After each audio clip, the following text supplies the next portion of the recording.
Hello students, welcome to today's class. तो student, आज के इस वीडियो में हम डिस्कस करेंगे स्टैटिक्स मॉड्यूल को। और इस मॉड्यूल के हम देखेंगे तीन फंक्शंस को, जो कि होते हैं मीन, मोड एंड मीडियन। तीनों इंपॉर्टेंट फंक्शन है। इस पर बेस जो है आपको क्वेश्चन भी देखने को मिल सकते हैं। जैसे कि क्लास 12 के लिए इस साल का जो सीबीएसई का सैम्पल पेपर है, उसमें जो है सीबीएसई ने एक दो क्वेश्चन दे रखे हैं इस मॉड्यूल पर बेस। तो इसीलिए जो मैं इस वीडियो को बना रहा हूँ, जिससे कि जो आपके सारे के सारे डाउट क्लियर हो जाए और आप समझ सके कि तीनों जो फंक्शन है वो क्या करते हैं, किस तरीके से ये जो है प्रोग्राम में वर्क करते हैं। तो चलिए आज के इस वीडियो को स्टार्ट करते हैं और डिस्कस करते हैं तीनों फंक्शंस को। तो यहाँ पे सबसे पहले हम डिस्कस कर लेते हैं कि कौन कौन से फंक्शन जो है वो स्टैटिक्स मॉड्यूल के अंदर होते हैं। तो तीन मेन फंक्शन की अगर हम बात करें तो इसमें पहला होता है मीन, दूसरा होता है मोड और तीसरा है मीडियन। इसके अलावा भी और फंक्शन होते हैं, लेकिन आपके सिलेबस में जो है इन तीन फंक्शन से ही क्वेश्चन पूछे जा सकते हैं। इसके अलावा और कोई फंक्शन जो है इस मॉड्यूल का आपसे नहीं पूछा जाएगा एग्जाम में।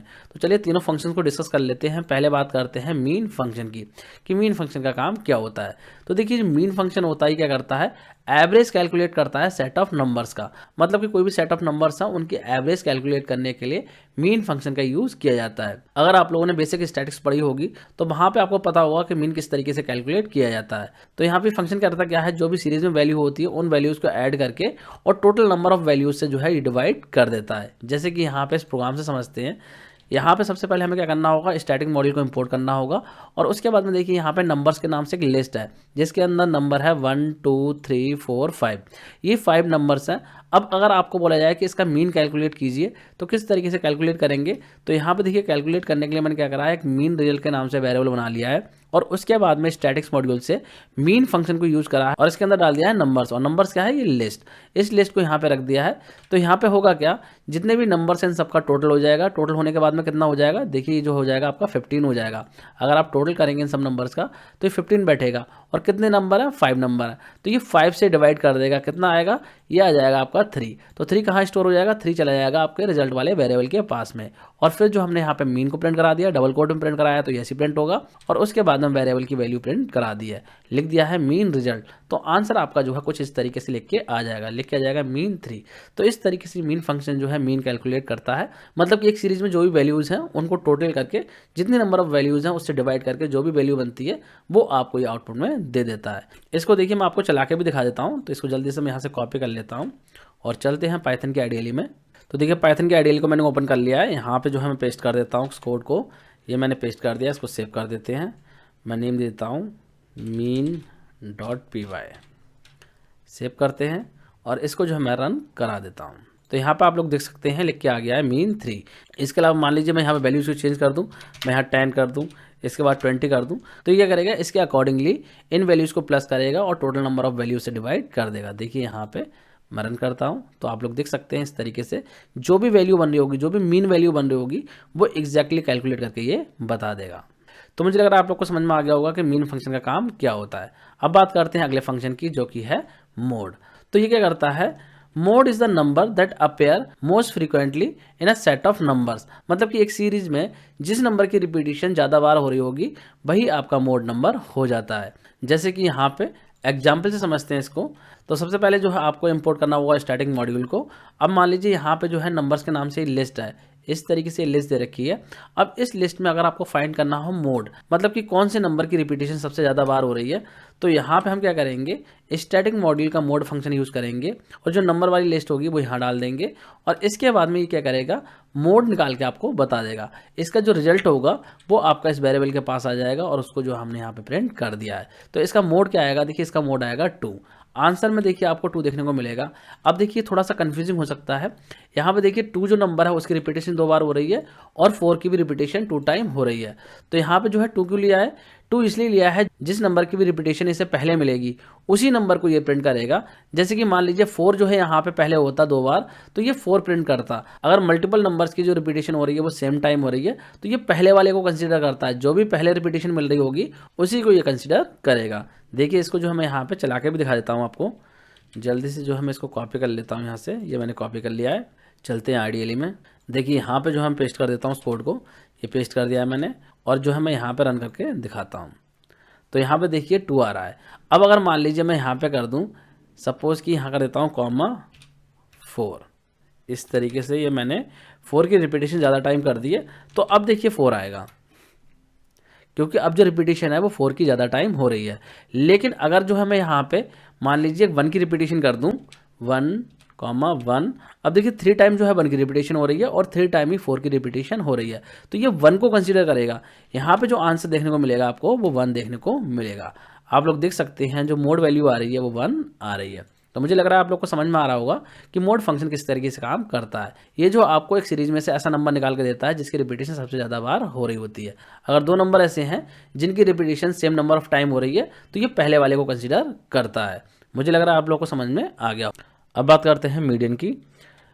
तो देखिए मीडियन की अगर हम बात करें, median is the middle value of the sorted set of numbers.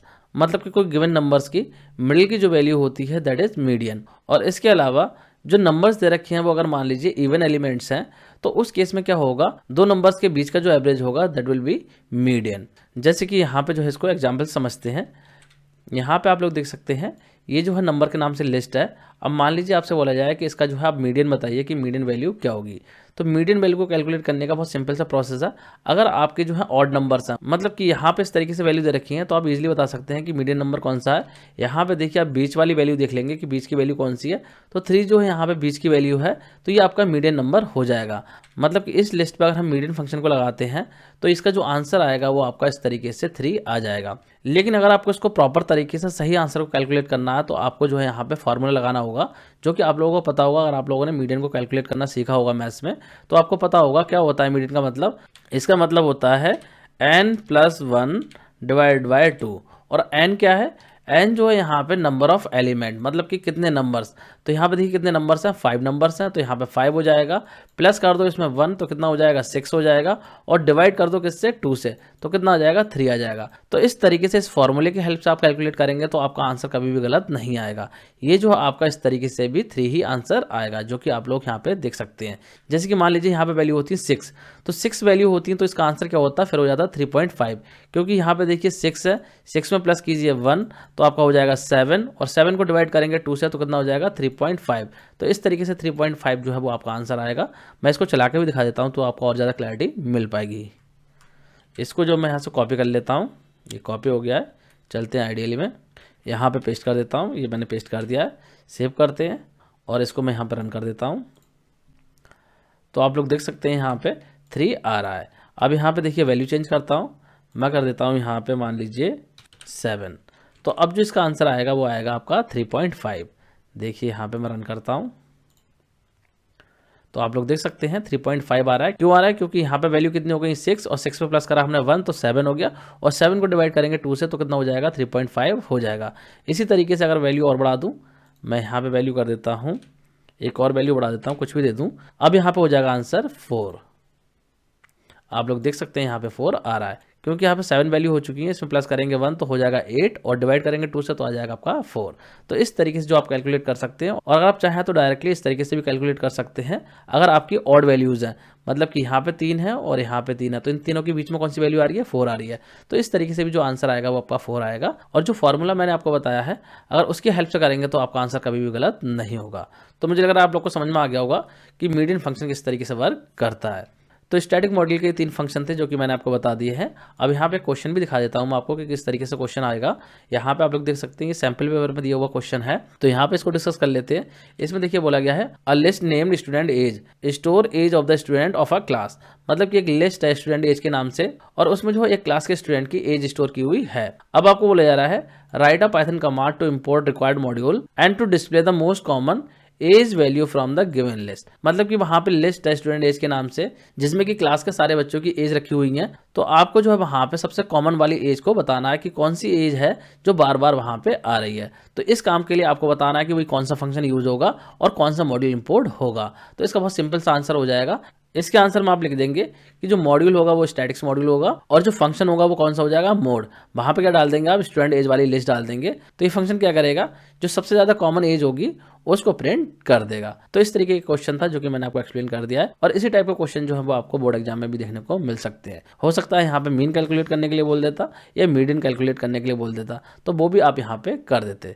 तो इस तरीके के क्वेश्चन भी आपके एग्जाम में आ सकते हैं। इसीलिए जो मैंने आपको तीनों फंक्शन एक्सप्लेन कर दिए हैं कि जो स्टैटिक मॉड्यूल होता है इसके अंदर जो फंक्शन होते हैं मीन, मोड, मीडियन, इन तीनों का काम क्या होता है। तो मुझे लग रहा है आप लोग को समझ में आ गया होगा। अगर कोई डाउट हो तो आप लोग कमेंट करके पूछ सकते हैं। तो स्टूडेंट आज की इस वीडियो में इतना ही। Thanks for watching.